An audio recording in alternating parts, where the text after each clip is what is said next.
Goed, we gaan door naar mijn volgende spreker. Hij komt ook uit Afghanistan. Hij is hier via een studentenvisum, studeert hij hier in Nederland. Hij is pas 2 weken in Nederland en daarom geven we hem een heel warm welkom. Want het is heel moedig voor iemand die pas 2 weken in een onbekend land is om hier op dit podium te gaan staan en zijn verhaal te delen. Een daverend applaus voor Najib.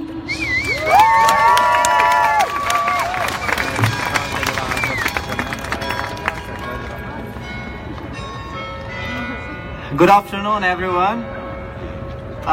Dear friends, advocates of human rights and refugees, civil activists and students. I'm very pleased to see that European citizens, unlike the European Union, advocate for a refugee right and understand the conflict in Afghanistan deeper than the higher-rank EU politicians.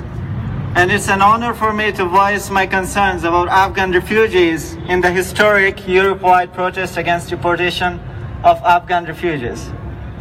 Coming recently from Afghanistan, I want to share the facts about the situation in Afghanistan from Kabul and outskirts of Kabul.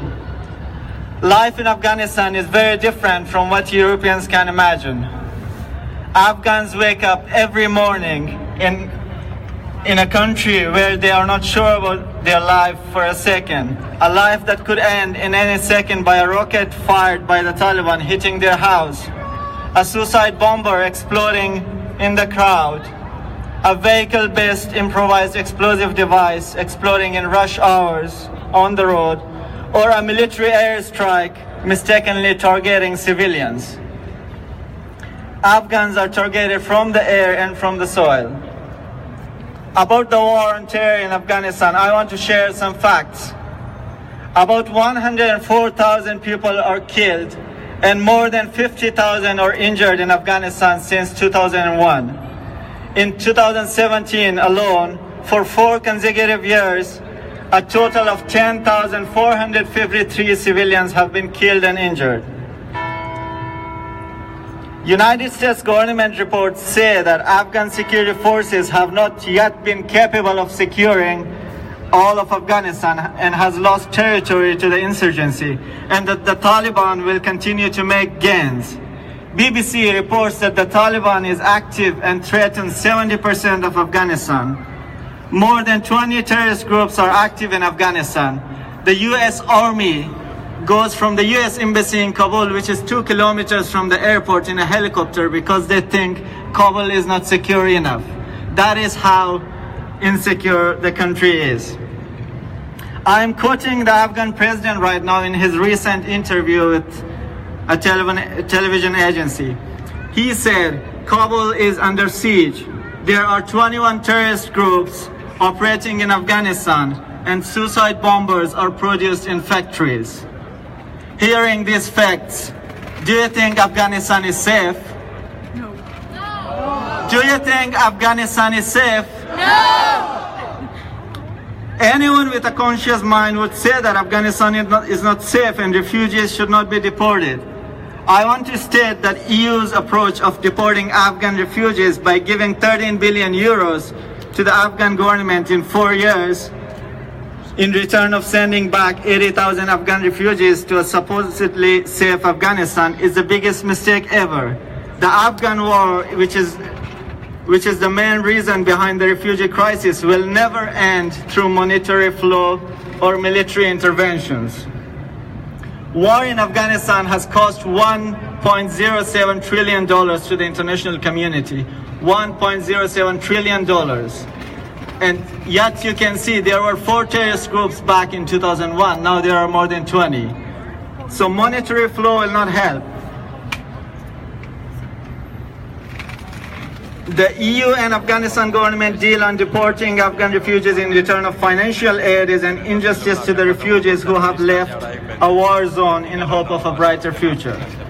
I have personally escaped many suicide attacks and VBIEDs in Kabul. Have not been to my hometown in Ghazni province for 8 years now due to security risks.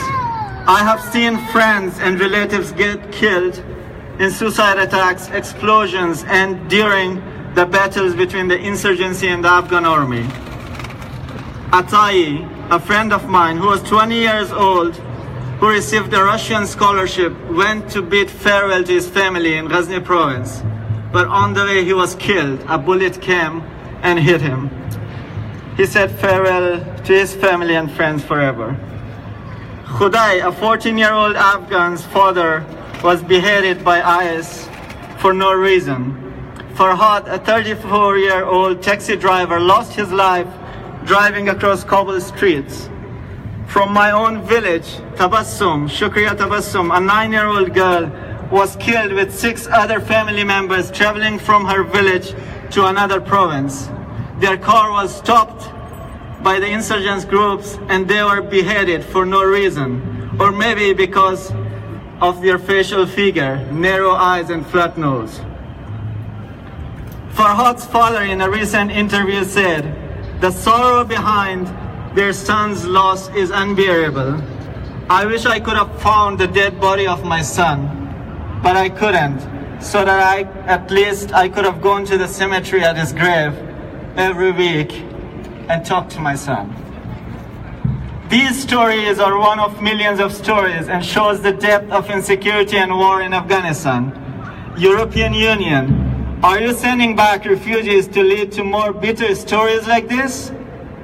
I want to remind the EU of the Article 14 of UN Human Rights Declaration, which they have adopted during the 90s, which says, everyone has the right to seek and to enjoy in other countries asylum from persecution. Let's be fair and adopt the declarations we have signed and follow common sense. Show love, not hate, towards refugees.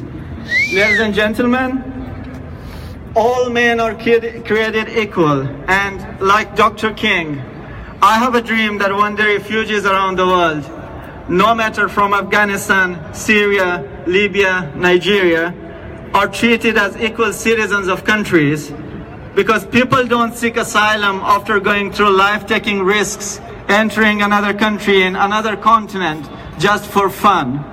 People have insecurities, people are in threat, and their countries are at siege. No human being is illegal. Human beings can be beautiful or more beautiful.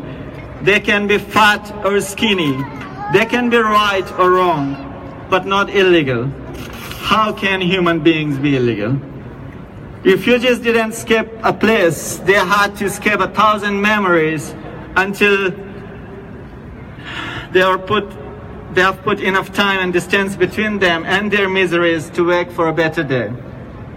European Union politicians, what if you and your families were put in place of these refugees? Would you have adopted the same policies for them and for yourself? Based on the facts that I mentioned, Afghanistan should not be treated a safe country by European Union, and all refugees here, no matter what nationality they are from, should be treated equally. Dear Afghan refugees, we stand on your side until justice prevails, like a sunshine every day in your lives. Thank you.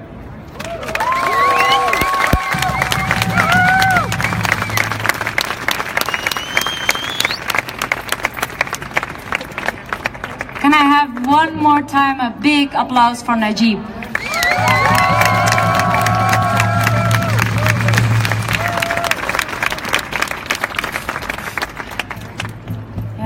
Zoals ik al eerder zei, het is niet makkelijk om hier